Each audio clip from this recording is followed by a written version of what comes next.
여러분 안녕하십니까? 7월 12일 토요일 MBC 뉴스입니다.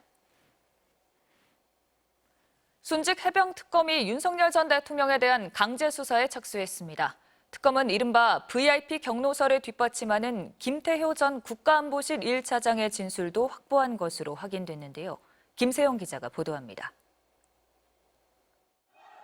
순직 해병 특검팀에 출석한 김태효 전 국가안보실 1차장이 최상병 사망 사건에 대한 외압 의혹, 이른바 VIP 경로설에 대해 인정하는 진술을 한 것으로 파악됐습니다.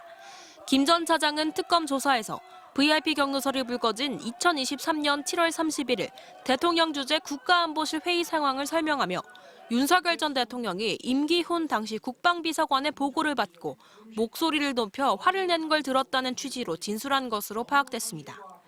또 당시엔 무엇으로 화낸 건지 잘 몰랐는데 회의에 올라왔던 최상병 순직 사건 수사 관련 보고서를 보고 사유를 짐작했다고 말한 것으로 전해졌습니다.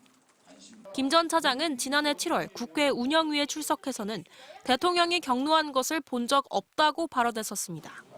VIP 경로설은 최상병 순직 사건에 대한 해병대 수사단의 초동 조사 결과를 회의에서 보고받은 윤 전 대통령이 이런 일로 처벌하면 누가 사단장을 할 수 있겠냐고 화를 내면서 국방부와 대통령실이 사건 이첩을 보류시키고 조사 결과를 바꾸게 했다는 의혹입니다.